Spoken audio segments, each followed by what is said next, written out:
Jackson.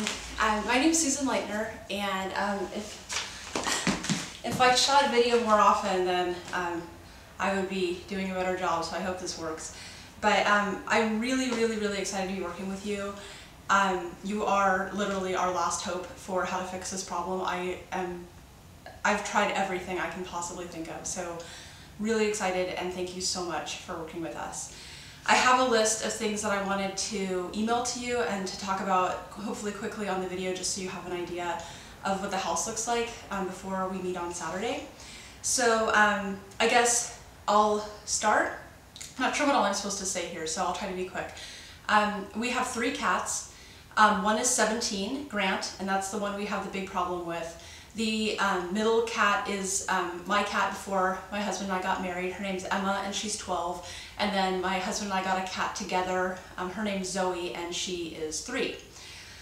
So there's kind of issues with each one of them, but the one we really need to work on is Grant. So I'll start with that, and if we have time for the rest, then that would be great.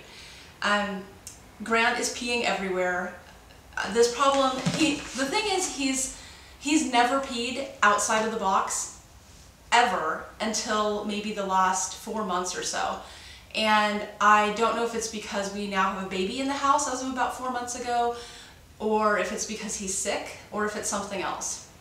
I think the peeing started when the baby came, but it's possible that it was right before, I don't know. A week after the baby was born, I started giving Grant IV treatments because he looked so sick. He was just sitting in his bed all the time. He'd lost a lot of weight, and I was really scared that we might just find him dead one morning. And so I took him to the vet, and they said that he has a kidney disease, renal failure, and that he's anemic. And so I've been giving him 100 milliliters of IV fluid every other day for the last 4 months. And just a week ago, I started giving him erythropoietin hormone shots to try to boost his red blood cell count. So we just went back to the vet this morning to do another blood test to see how he's reacting to that, and hopefully we can just get it down to once a week, because so far I've given him 3 shots in the last week. So I was hoping that maybe if he felt better, he would stop peeing all over the place.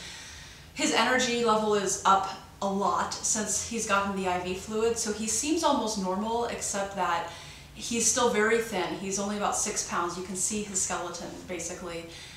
He had fur shaved off to have some of the treatments done. He had an ultrasound and a bunch of things done. And his fur has barely grown back in the last 4 months. So maybe just because he's old, but just so you know, in case you can't tell in the video. So the vet had thought that possibly he was peeing because he wasn't able to make it to a box. That's not the case. We have 3 litter boxes. We clean them twice a day. We change the litter out as well. They can smell from time to time. They are litter boxes. I wish you could smell them to tell me if that's the issue. But he passes all 3 of them to go to various spots to pee.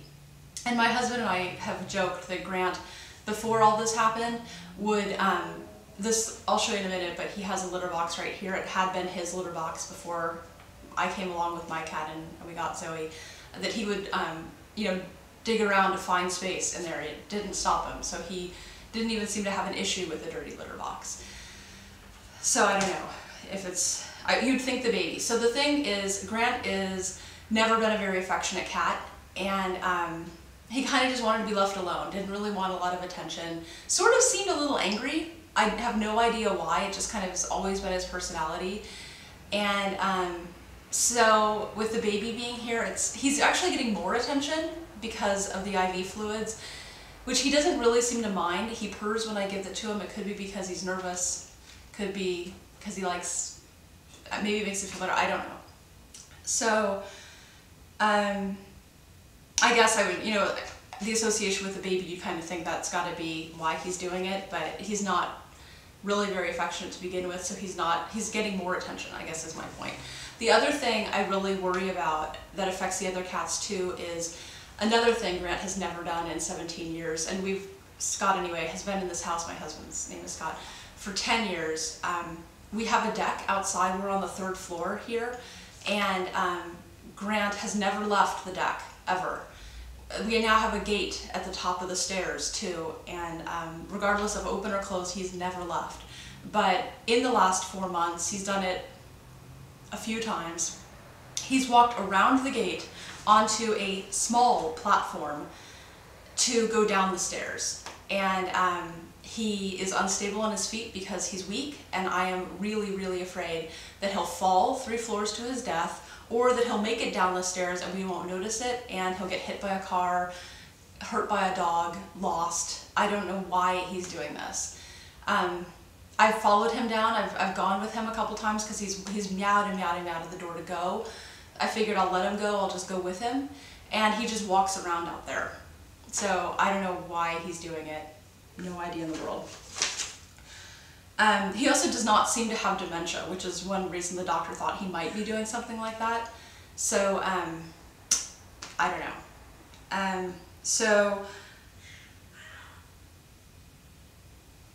The baby's crying. Oh no. Okay. I was really hoping to get through this. I think I might end up sending you a couple videos. I'm